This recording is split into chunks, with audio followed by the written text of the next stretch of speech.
이런 제목으로 말씀을 나누겠습니다. 제가 무슨 말씀하실지 대강 짐작이 되시죠? 네. 그래도 살아야 한다. 자, 여기 여러분 설명을 드리면 2009년에 서울에 있는 주사랑 공동체 교회에서 시작한 베이비 박스라는 게 있습니다. 베이비 박스. 박스가 참 세상에 많은데 참 안타까운 박스죠. 슬픈 박스죠. 베이비 박스. 아기를 담는 상자 박스인데 불가피하게 키울 수 없는 장애로 태어난 아기와 미혼모 아기를 유기하지 말고 아래 손잡이를 열고 놓아주세요.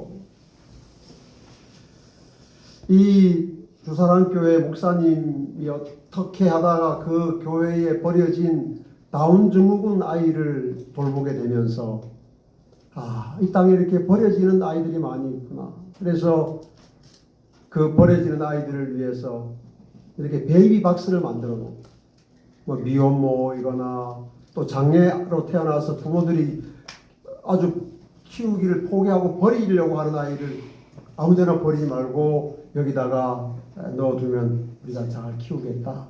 그렇게 해서 시작된 이 세상에서 가장 슬픈 박스예요. 베이비 박스. 2010년에 4명, 그 다음 해에 37명, 그 다음 해에 79명, 그 다음 해에 239명의 아기가 이 베이비 박스에 들어왔어요. 그리고 2014년 이후에는 매년 250명 이상의 아기가 베이비 박스에 사실은 버려지는 것이죠. 근데 여러분, 이것은 우리나라에서 버려지는 아기의 일부일 뿐입니다. 나자마자 버려지는.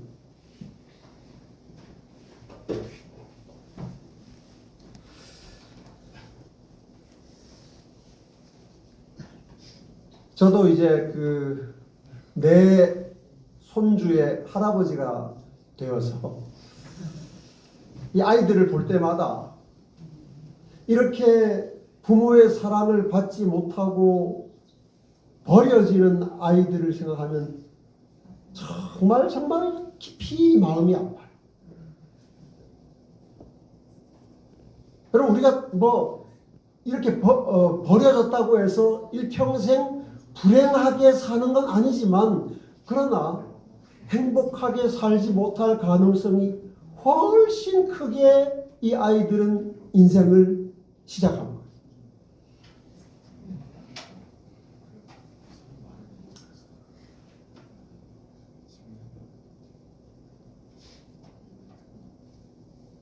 사실 부모의 사랑을 충분히 받고 부모의 모든 돌봄과 지원을 받아도 이 세상에서 살아간다고 하는 게 그렇게 녹록지가 않습니다.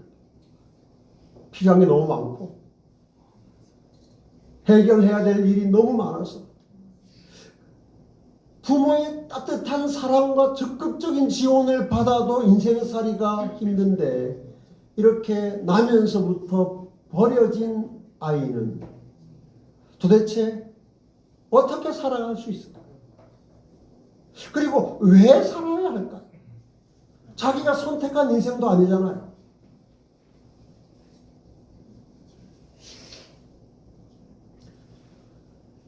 근데 여러분, 나면서부터 버려진 아이뿐 아니라 사실 이 세상에 살아가는 모든 사람들이 늘 마음에 갖고 있는 문득문득, 늘은 아니지만 마음에 문득문득 떠오르는 일어나는 의문이 있어요. 대체 내가 이렇게 살아야 하는 이유가 무엇일까?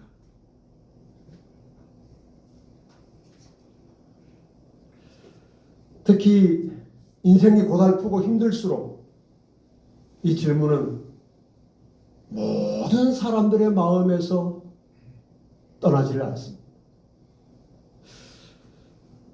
내가 뭐 부모의 사랑과 계획에 의해서가 아니라 실수와 범죄로 태어났는데, 여러분 이 세상에 실수로 태어난 아기들, 범죄로 태어난 아기들 정말 정말 많습니다. 그런 아이들의 일부가 이 베이비 박스에 버려지는 것이죠. 날 때부터 장애를 가지고 태어나는 많은 사람이 있습니다. 버림받고 학대받고 따돌림당하고 배신당하고 평생 건강하지 못하게 살고. 여러분, 제가 어느 날 뉴스를 보는데 저기 보면 쓰레기통에 버려져 개미 떼 공격받은 아이에 대한 뉴스가 있었습니다. 우리나라 이야기는 아닙니다. 여러분, 인생이 이렇게 힘들고 괴롭고 정말 고달픈데, 그런데도 살아야 하는 이유는 도대체 무엇일까요? 어제 우리가 살펴본 것처럼 죽지 못해서 사는 것인가? 어떻게 여러분은 다 살만하십니까? 나 사는 게 막 너무 즐겁고 행복하고 날마다 그냥 좋아서 죽겠다, 혹시 그런 분 계세요? 그런 분이 많으시기를 바랍니다만은 사실 그런 분이 잘 없어요. 왜 살아야 할까요? 살아야 하는 이유. 여러분, 사람이 정말 살아야 하는 이유는 인생 사용 설명서를 펴야만 확인할 수 있습니다. 어제도 말씀드린 것처럼 뭐 성공하기 위해 산다, 행복하기 위해 산다, 뭐 자기 자아 성취를 위해서 산다, 많은 것 있지만 사실 그거 다 헛거예요. 성공해도 왜 살아야 하는지 모르겠고, 모든 사람들이 부러워할 만큼 행복의 조건을 갖추었는데도 여러분, 그 사람들도 왜 살아야 하는지 몰라서 수많은 사람들이 스스로 목숨을 끊잖아요.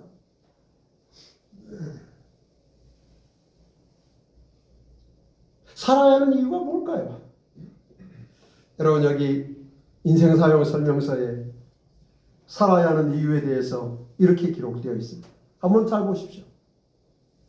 내가 날 때에 내 배꼽줄을 자르지 아니하였고, 배꼽줄을 잘라줄 부모가 없어요. 너를 물로 씻어 정결하게 하지 아니하였고, 태어나서 피덩이인 아이를 씻어서 깨끗하게 해줄 보호자가 없어요. 너를 강보로 싸지도 아니하였나니 막 태어난 아기를 덮어줄 헝겊 종아리 하나가 없는 버려진 아기예요.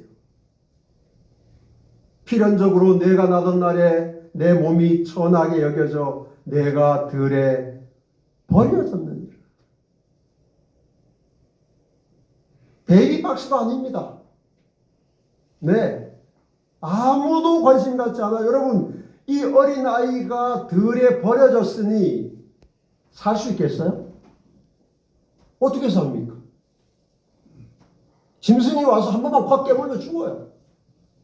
아니, 이제 해가 또 올라서 그냥 이렇게 날이 더워지면 그냥 두면 아이가 목말라서 죽습니다. 여러분, 이 정도면 그냥 빨리 죽는 게 낫지 않겠어요? 그런데 여러분, 하나님 말씀에 인생 사용 설명서에 이렇게 기록되어 있어요. 네가 이렇다. 네가 아무도 너에게 관심도 없고 너를 돌봐줄 사람도 없고, 그러니까 아빠도 있지만 없고 엄마도 낳았지만 곁에 없는 거예요. 내가 나던 날에 내 몸이 천하게 여겨져 네가 들에 버려졌는데 아직 하루도 못 살았는데. 여러분, 이 아이는 살아야 될 이유가 도대체 무엇일까요? 여기 다음 말씀 보십시오. 내가 네 곁으로 지나갈 때에 내가 피투성이가 되어 발짓하는 것을 보고 내게 이르기를 너는 피투성이라도 살아있으라. 다시 이르시기를 피투성이라도 살아있으라. 하나님이 이 버려진 아기에게 말씀하십니다. 너는 피투성이지만 살아야 한다. 왜 살아야 하는지는 말씀하지 않으십니다. 하나님의 말씀은 이거예요. 너는 뭐 해라? 너는 살아라. 살아. 그래서 여러분, 우리가 우리의 목숨을 생명이라고 하는데, 그렇죠? 생명. 생명은 뭔가 하면 살라는 명령이에요. 목적은 잘 모릅니다.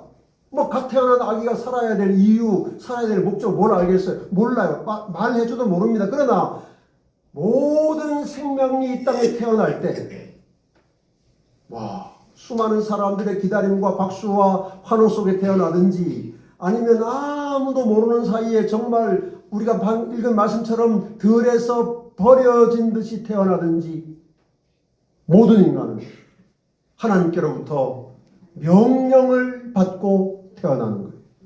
그 명령이 뭡니까? 살라는 명령. 살라는 명령. 부모가 없어도 살아라. 건강하지 못해도 살아라. 돈 한 푼 없어도 살아라. 노후가 보장되지 않아도 살아라. 친구가 다 떠나가도 살아라.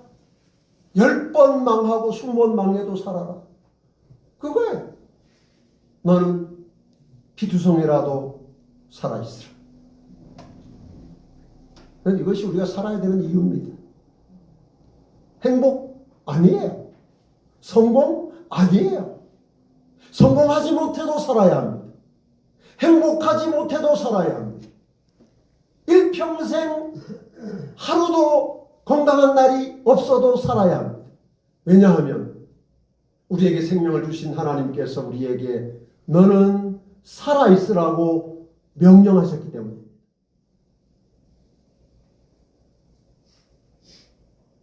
그러므로 여러분, 살아야 하는 이유를 성공이나 행복에서 찾지 마시고 하나님의 명령에서 찾으시는 인생 사용 설명서대로 인생을 살아가시는 지혜로운 하나님의 자녀들이 되시기를 간절히 바랍니다. 아멘. 인생이 힘들고 복잡할 때, 정말 내가 왜 살아야 하는지 모를 때, 사는 게 아무 의미도 이유도 없어 보일 때, 여러분 그때 생각해야 될 것은 하나님이 나에게 주신 명령이에요. 명령. 무슨 명령이에요? 살라는 명령입니다.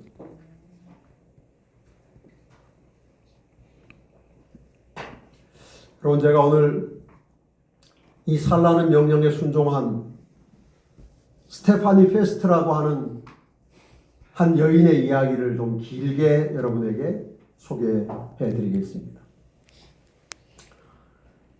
이 스테파니 페스트는 한국 전쟁에 참전한 미군 아버지와 한국인 어머니 사이에서 태어났어요. 근데 그것이 그가 자신의 존재에 대해서 아는 전부입니다. 아빠 이름도 모르고 본 적도 없고 자기 이름도 몰라요. 자기 나이 모르고 어디서 태어났는지도 모릅니다. 그냥 어릴 때 어머니에 대한 약간의 기억을 가지고 있을 뿐이에요. 왜냐하면 이 미군과 흑인 미군과 한국인 엄마 사이에서 태어났는데 아빠는 미국으로 돌아갔는지 어쨌는지 금방 엄마를 버렸고 그 엄마가 아이를 낳아서 키우다가 재혼을 하면서 이 딸을 버렸어요. 근데 이 딸을 버린 이야기를 읽으면 정말 눈물 나서 읽을 수가 없어요. 어느 날 이 엄마가 이제 이 자기 딸을 데리고 기차역으로 갑니다. 조그마한 보따리에 옷 하나 몇 개 넣어서 이렇게 주고 이제 기차 타고 가면 어느 역에 사람들이 많이 내릴 때 따라 내리면 거기에 네 외삼촌이 나와 있을 거다. 이제 외삼촌 집에 가 있어라. 그렇게 해서 그 아이를 보냅니다. 때가 가서 사람들이 많이 내릴 때 기차에 내렸는데 아무도 나와 있지 않아. 그때 버려진 거예요. 그리고 2, 3년 동안 혼자 떠돌아다니면서 산으로 들로 집으로 뭐 음식 훔쳐 먹고 뭐 이렇게 사면서 그 어린 아이가 그때 자기가 정확히 몇 살인지도 몰라요. 자기 생각으로는 아마 4살이나 5살이었을 거라고 그냥 추측하는 거예요. 이 사람은 자기 나이를 모릅니다. 그렇게 한 2, 3년 동안 혼자서 떠돌아다니면서 생존법을 배웠어요. 근데 이때는 한국 전쟁 직후라서 어디 가도 먹을 것이 없었고 정말 온 나라에 뭐 거지가 그냥 득실득실한 때라서 아무도 이 아이에게 동정을 베푸는 사람이 없었어요. 여러분, 이 스테파니 페스티 이야기 한 부분을 제가 읽어드릴게요.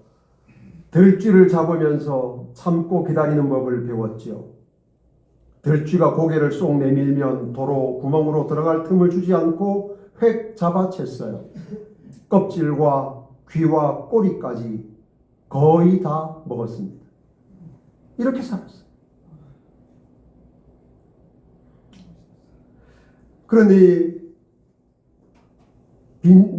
집에 농가에 들어가서 음식 훔쳐 먹고 그 다음에 뭐 여름 가을에는 들에 있으니까 이제 먹고 메뚜기 잡아 먹고 쥐 잡아 먹고 이렇게 하면서 연명한 것입니다.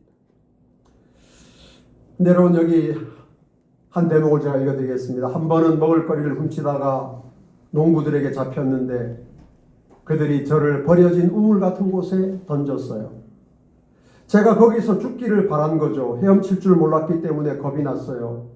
그런데 물속에서 허우적거리다 보니 벽에 튀어나온 돌이 하나 있는 거예요. 거기에 걸터 앉아서 그나마 윗몸이라도 물 밖으로 나올 수 있었죠. 소리를 지르니 제 목소리가 메아리로 되돌아오던 게 기억나네요.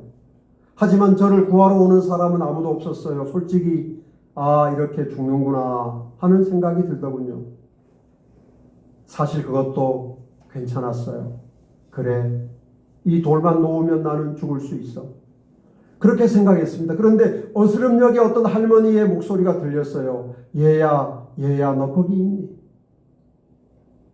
대답했더니 할머니가 두레박을 내려줬고 이 아이가 두레박을 타고 우물 위로 올라왔습니다. 할머니가 얘를 어디 집 헛간에 데려가서 씻어주고 닦아주고 먹을 것을 줬습니다. 그리고 이 할머니가 이렇게 말했습니다. 이 마을 사람들은 너를 해칠 거다. 그러니 이 마을을 떠나거라. 하지만 단단히 명심하거라. 너는 꼭 살아야 한다. 그래서 그 마을을 떠났습니다. 또 돌아다니다가 이 마을 저 마을 가다가 배고프니까 먹을 걸 훔치다가 또 잡혔어요. 또 한 번은 그때도 먹을 걸 훔치다 잡혔는데 농부들이 제 두 발과 양 어깨를 잡고 얼굴을 바깥쪽으로 나오게 해서 수로 위에 물레방아에 제 몸을 묶었습니다. 지금도 눈을 감으면 그때 봤던 구름의 형상이 떠올라요. 전 너무나 고통스러워서 비명을 질렀죠. 발과 다리가 쭉 잡아당겨지더니 물레방아를 도는데 애를 묶어놨으니까 돌 때마다 쭉 이 발과 다리가 잡아당겨지. 그 다음에 그게 이제 돌아가면 물밑을 통과해요. 아이의 몸. 그래서 입과 코로 자갈과 모래가 들어가고 다시 물 밖으로 나오면 퇴퇴 내뱉으면서 악쓰고 욕하던 일 모두 생각납니다. 입안으로 피가 고여들고 눈이 부어올랐어요. 그러다 갑자기 물레방아가 멈췄습니다. 어떤 손길이 느껴지면서 남자 목소리가 들렸어요. 이제 다 괜찮다. 내가 너를 물레방아에서 꺼내줄 테니 가만히 있어라.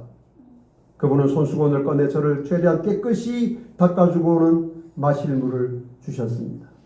지나가던 어떤 할아버지였어요. 근데 이 할아버지가 전에 우물에 던져졌을 때 구해준 할머니가 해준 똑같은 말을 이 스테파니 페스티에게 합니다. 이 사람들이 너를 해치려 하니 여기서 떠나가라. 하지만 얘야, 너는 꼭 살아야 한다. 내 말 깊이 명심하고 꼭 살아야 한다.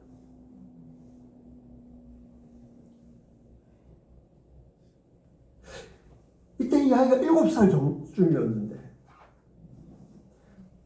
이 할아버지와 할머니가 해준 말이 이 아이의 마음에 깊이 새겨졌어요. 사실 그 의미도 잘 모를 나이인데 너는 꼭 살아야 한다. 꼭 살아야 한다.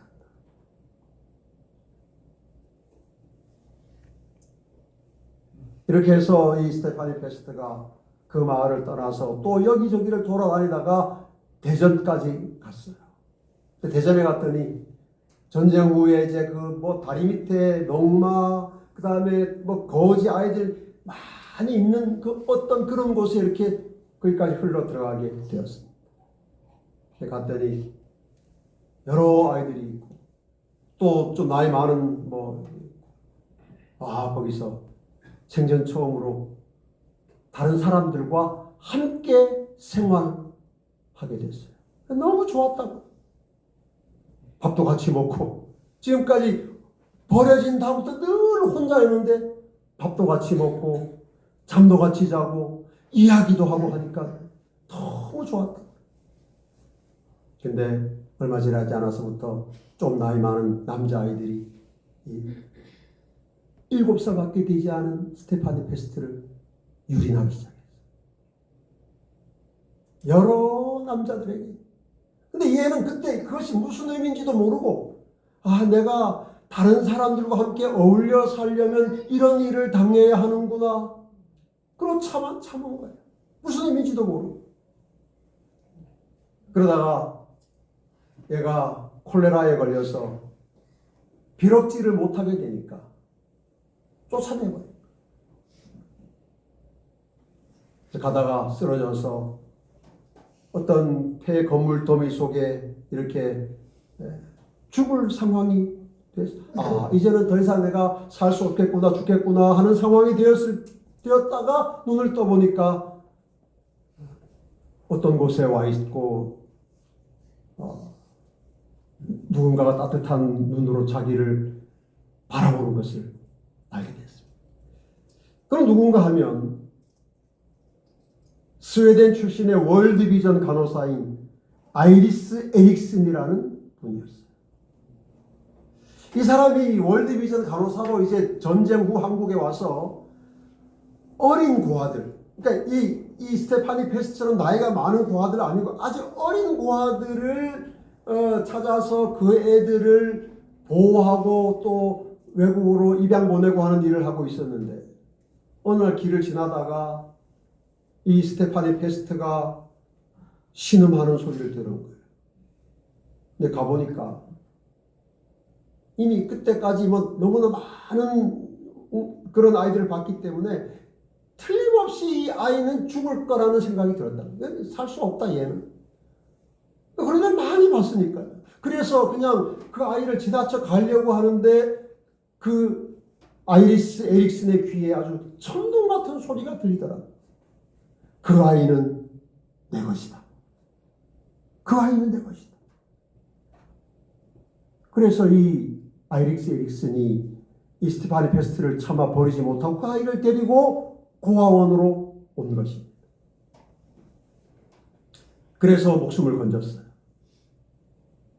9살에 월드비전 고아원에서 이 스테파니 페스트가 자기보다 나이가 어린 고아들을 돌보는 일을 했습니다. 그러다가 그 고아원에 남자아이를 입양하러 온 미국인 선교사 부부를 보게 됩니다. 어느 날 이제 이 스테파니 페스트가 입양 후보자인 어린 동생들을 잘 가지런히 이렇게 이제 준비하고 기다리고 있는데 스테파니 페스트의 말에 의하면 코끼리 같은 키가 크고 체격이 큰 이 미국인 부부가 고아원에 와서 한 아기를 안아서 따뜻하게 땀을 대보고 그 다음에 사랑의 눈길로 보아주고 몇 아이를 그렇게 하면서 이 미국 사람의 눈에 눈물이 흐르는 것을 보면서 생각했다 그래요. 이 사람은 참 좋은 사람이겠구나. 그런 생각을 하고 있는데 이 이분이 세 번째 아기를 내려놓은 다음에 스테파니 페스트의 얼굴을 보더니 다가와서 스테파니 페스트를 꼭 안아준 것.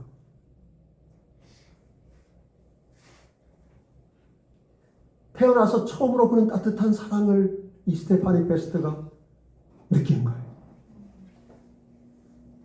그런데 놀랍게도 이 스테파니가 그 선교사의 손을 뿌리치고 얼굴에 2번이나 침을 뱉고 달아났다.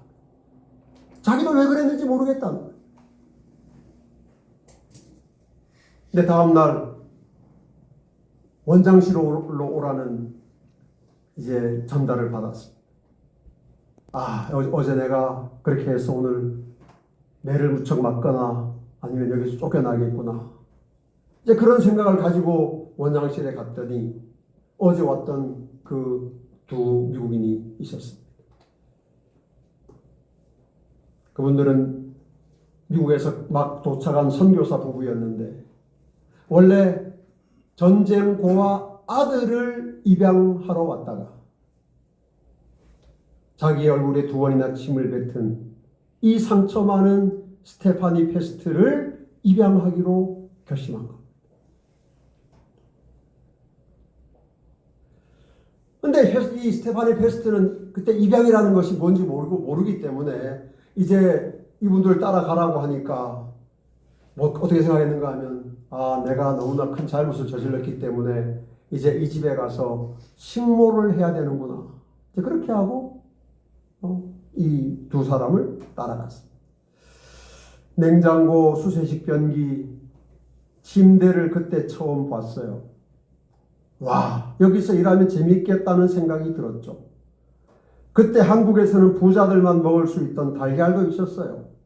두 분은 저를 깨끗이 씻기고 건강해지라고 약도 먹이셨어요. 때마다 먹여주고 밤에는 잠자리에 뉘어주고 새 옷도 사주셨죠. 그런데 일은 시키지 않는 거예요. 왜 그런지 몇 달 동안 궁금했지만 두려워서 말을 꺼내지는 못했어요. 마을에 나가면 모두 저를 대단한 존재인 양 대했어요. 이해가 안 됐죠. 튀기라 놀림받던 제가 공주 취급을 받았으니까요. 그러던 어느 날 한 여자아이가 저한테 미국 사람 냄새가 난다는 거예요. 제가 무슨 소리냐고 했더니 저한테서 치즈 냄새가 난다나요. 한국 아이들은 늘 외국인들이 치즈 냄새를 풍긴다고 했거든요. 그래서 제가 그랬죠. 아니야. 난 미국 사람이 아니야. 근데 이 미국 사람들 정말 웃긴다. 아직도 나한테 이 일을 안 시켜. 정말 잘해준다니까. 그 아이는 놀란 표정으로 저를 보며 말했어요. 스테파니, 내가 그 집의 딸인 걸 모른단 말이야?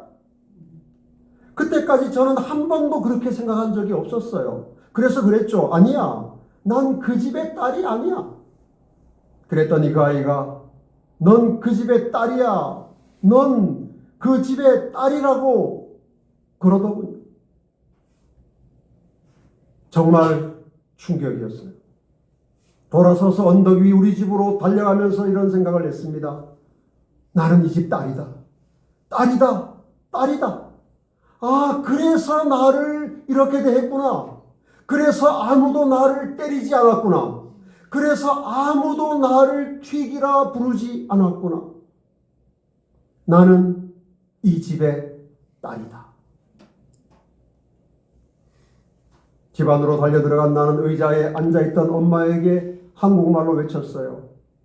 나는 엄마의 딸이에요. 엄마가 한국말을 못해서 일꾼 한 사람이 통역을 했습니다. 그 말을 듣고 엄마의 눈에서 눈물이 주르르 흘러내렸습니다. 엄마는 고개를 끄덕이며 내게 말씀하셨어요. 그래, 스테파니, 너는 내 딸이야.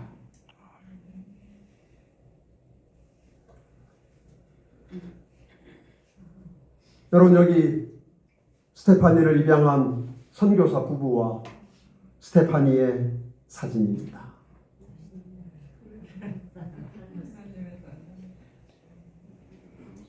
여러분, 이 스테파니는 아빠 얼굴도 모르고 자기의 이름도 나이도 태어난 곳도 모르고 자기가 아는 유일한 가족인 엄마는 자기를 버렸고 그 생생한 기억을 가지고 있어요. 짐승처럼 살았어요. 아무도 사랑해주지 않았고 아무도 돌봐주지 않았습니다. 쥐를 잡아먹었어요. 우물에 던져졌고 물레방아에 묶여서 죽을 고비도 넘겼어요. 몇인지도 모르는 수많은 남자들에게 7살 어린 나이에 이미 몸을 다 유린당했습니다.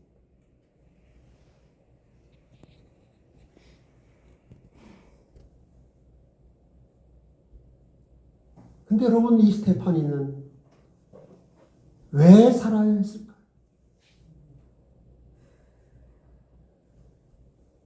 자기는 모릅니다. 살아야 할 이유를, 살아야 할 목적을 몰라요. 버려진 우물 속에서 생각했을 때처럼 그래 죽는 것도 괜찮을 거야. 그 어린아이가 그럴 만큼 스테파니에게는 살아야 할 이유도 목적도 없었어요. 근데 왜 살아야 했을까요? 하나님께서 너는 피투성이라고 살라고 생명을 주셨기 때문에 살아야 했고 그가 그렇게 살아야 했던 이유를 이 그를 사랑해서 딸로 삼은 부모를 만났을 때 깨닫게 되었던 것입니다. 스테파니 페스트의 지금 모습입니다. 여기 1953년이라고 되어 있지만 자기도 잘 몰라요. 몇 년에 태어났는지 여전히 모릅니다. 지금도 스테파니 페스트는 지금 그렇게 상처 입은 여성들을 위한 사역을 열심히 하면서 정말 가치 있고 보람 있는 인생을 살아가는 그리스도인입니다.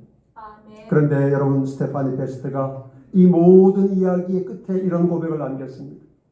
솔직히 고백하건대 내 삶에 없었더라면 더 좋았을 뻔한 사건은 단 하나도 없습니다. 여러분, 제가 지금 대략 이 여인의 살아온 인생을 말씀드렸는데 그 중에 단 하나도 우리가 나도 저렇게 살았으면 좋겠다, 나도 저렇게 되었으면 좋겠다, 아무것도 없습니다. 아무것도. 그런데 이 여인의 고백을 보십시오. 내 삶에 없었더라면 더 좋았을 뻔한 사건. 누군지 모르는 아빠, 나를 기차에 버리고 떠나간 엄마,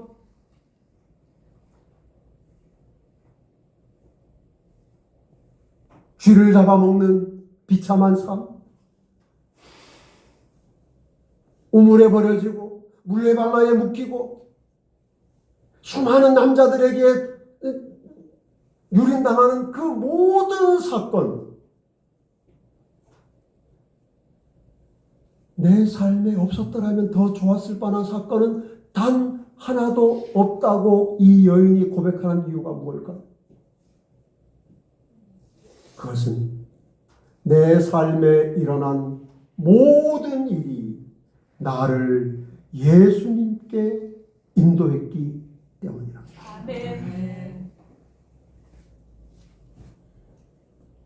여러분, 스테파니 페스트가 그렇게 기구한 인생을 살아야 한 이유는 결국 예수님을 만나기 위해서였습니다. 아멘. 여러분, 예수님을 만날 때 우리의 인생에 참된 가치와 의미와 목적이 완성된다는 사실을 믿으시기를 바랍니다. 아멘. 이것이 성경이 인생 사용 설명서가 우리에게 주시는 기별입니다.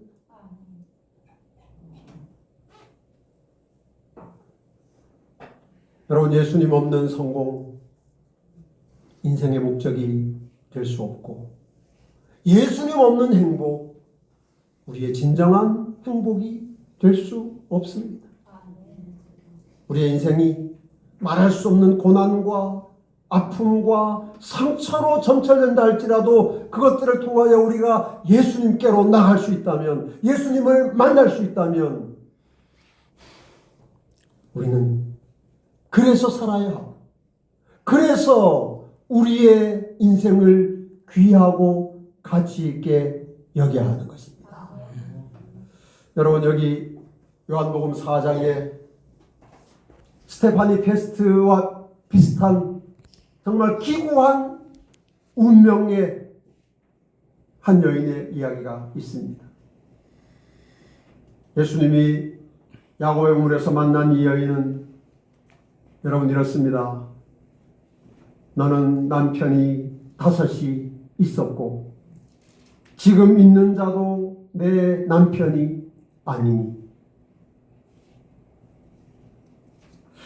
남편이 5이 있었고 지금 있는 자도 네 남편이 아니다.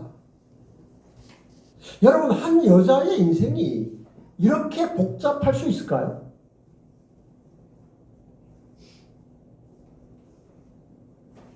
이 안에 함축되어 있는 이 여인의 인생을 한번 여러분 그려보시기 바랍니다. 남편 하나도 얼마나 감당하기 힘드세요?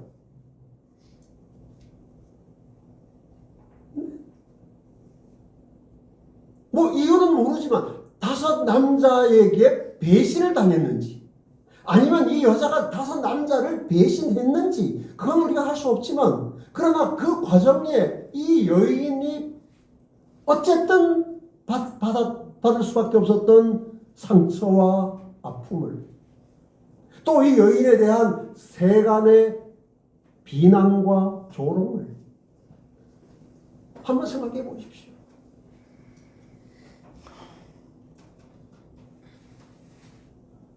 여러분, 21세기에도 이렇게 복잡한 여자면 정말 늘 사람들의 입방아에 오를 텐데, 예수님 당시에 이 여자는 도대체 무슨 낙으로 살았을까요? 왜 살았을까요? 여러분, 사는 것보다 죽는 게 훨씬 낫지 않겠어요? 이 정도로 인생이 복잡하고 피곤하고. 근데 여러분, 이 여인이 살아야 하는 이유가 무엇입니까? 여러분, 이 여인이 살아야 하는 이유는 그날 야곱의 우물가에 찾아오신 예수님을 만나기 위해서였습니다. 예수님을 만나야 비로소 이렇게 복잡하게 꼬인 인생의 목적과 의미가 확인되기 때문에 여인은 그때까지 살았고, 예수님을 만나는 순간에 인생의 모든 문제가 눈 녹듯이 사라지는 경험을 한 것입니다. 여러분, 예수님을 만나는 것, 이것이 우리가 살아야 하는, 우리가 생명을 지켜야 하는 우리 인생의 가장 중요한 이유라는 사실을 오늘 밤 우리의 마음에 새기도록 하십시다. 아멘. 여기 또 한 여인이 있습니다. 12해를 혈루증으로 앓는 한 여자가 있어 많은 의원에게 많은 괴로움을 받았고 있던 것도 다 허비하였으되 아무 효험도 없고 도리어 더 중하여졌던 차에 예수의 소문을 듣고 무리 가운데 섞여 뒤로 와서 그의 옷에 손을 대. 12해 동안 여러분, 이 여인의 문제는 아무도 해결해 주지 못했습니다. 많은 사람들을 찾아갔고 많은 의원을 갔지만 도리어 괴로움만 받았고 있던 돈 다 써버렸고 인생에 낙이 없어요. 살아야 할 이유가 없습니다. 없는 것처럼 보입니다. 그런데 이 여인은 살았습니다. 왜요? 누구를 만나기 위해서? 예수님을 만나기 위해서. 한 남자가 있습니다. 38회 된 병자.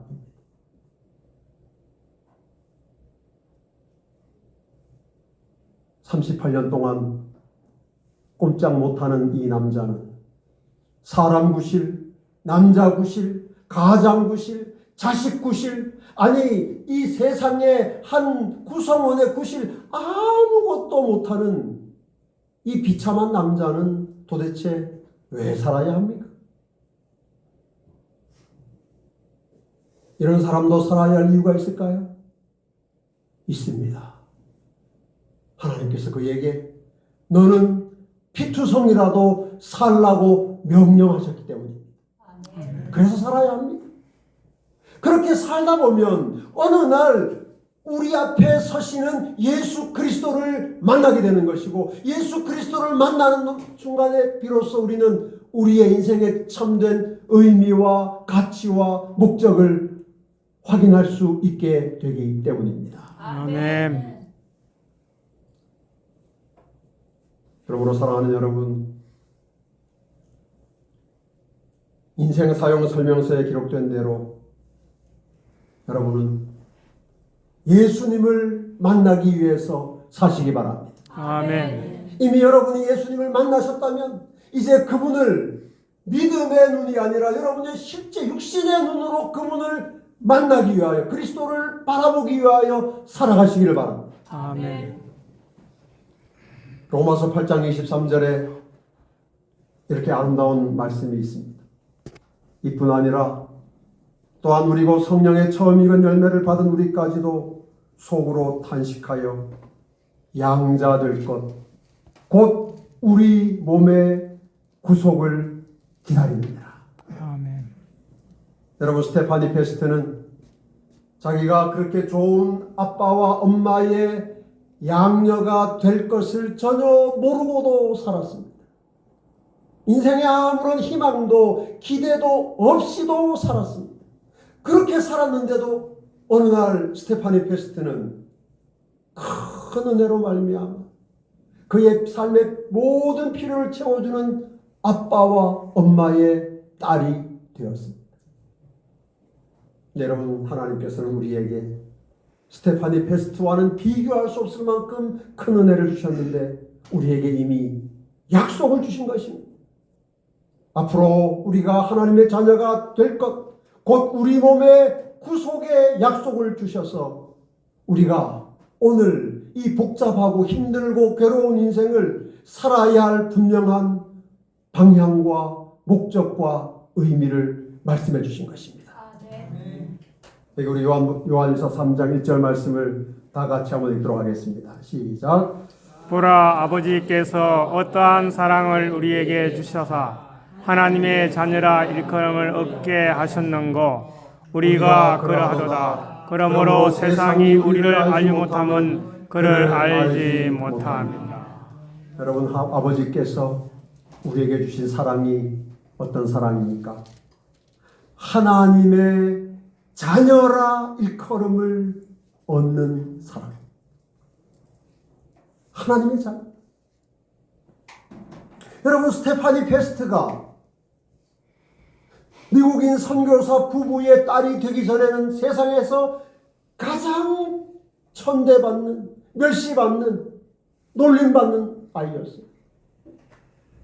가는 데마다 튀기라고 놀렸어요. 머리에는 이가 득실득실했어요. 온몸에 때가 앉아서 벗겨낼 수 없을 만큼 지저분했어요.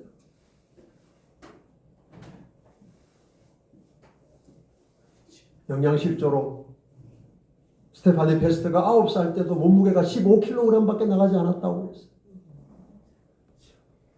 그런데 은혜로 아빠와 엄마의 자녀가 되었습니다. 스테파니 페스트의 삶의 모든 것이 변했던 거죠.